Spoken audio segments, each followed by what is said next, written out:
আজকের অনুষ্ঠানের সভাপতি জনাব আলহাজ মোহাম্মদ মহিউদ্দিনকে বক্তব্য রাখার জন্য অনুরোধ করা হচ্ছে। বিসমিল্লাহির রহমানির রহিম।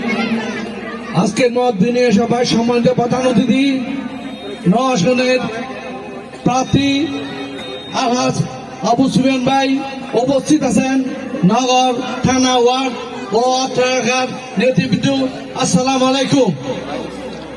আসলে এই তক্তা ফুলের নামকরণটা করেছে আমার পরিবার থেকে।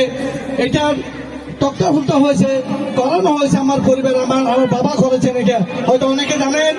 আমি একটি কথা বলি আপনাদেরকে, আজকে এখানে সুফিয়ানকে আনা হয়েছে আপনাদেরকে বলার জন্য, দানের শীর্ষ মার্কায় যিনি প্রার্থী দিয়েছেন তারেক রহমান, যে প্রার্থী দিয়েছেন উনি হচ্ছেন আবু সুফিয়ান ভাই। ওনাকে নতুন করে পরিচয় করে দেওয়ার কোনো অবকাশ নেই। উনি 80 দশক থেকে এই পাকুলিয়ার মধ্যে উনি রাজনীতি করে যাচ্ছেন। এবং মা বোনদেরকে একটি বলি, চাচারা আছেন, মা বোনরা আছেন, আপনাদেরকে একটি কথা বলি, আপনারা এবার ভোট কেন্দ্রে যাবেন এবং ভোট দিবেন। 16 বছর ধরে আপনারা অবহেলিত, কেউ আপনাদেরকে আপনাদের দায়িত্ব দেয় নাই, আপনাদেরকে ঘুষ খবর রাখে দেয়। আমি চেষ্টা করেছি আপনাদের পাশে দাঁড়ানোর জন্য।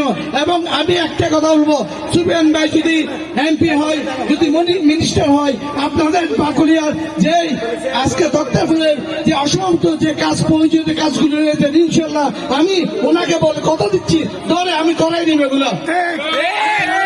আপনার ভোট কেন্দ্রে যাবেন, অবশ্যই যাবেন। গত 16 বছর আপনারা ভোট কেন্দ্রে যেতে পারেন নাই, কারণ একটি মহল আপনাদেরকে করে হুমকি টুমকি দিয়েছেন।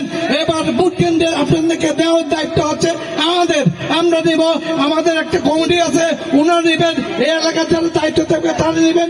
আপনি অবশ্যই যাবেন, যত হুমকি টুমকি আসুক আমরা আছি, আপনারা ভয় করবেন না। ভোট কেন্দ্রে যাবেন, দানের শীর্ষে একটা ভোট দেবেন, আবু সুফিয়ান ভাইকে জয়যুক্ত করবেন। এই বলে আমার বক্তব্য শেষ করছি। আসসালামু আলাইকুম, ধন্যবাদ।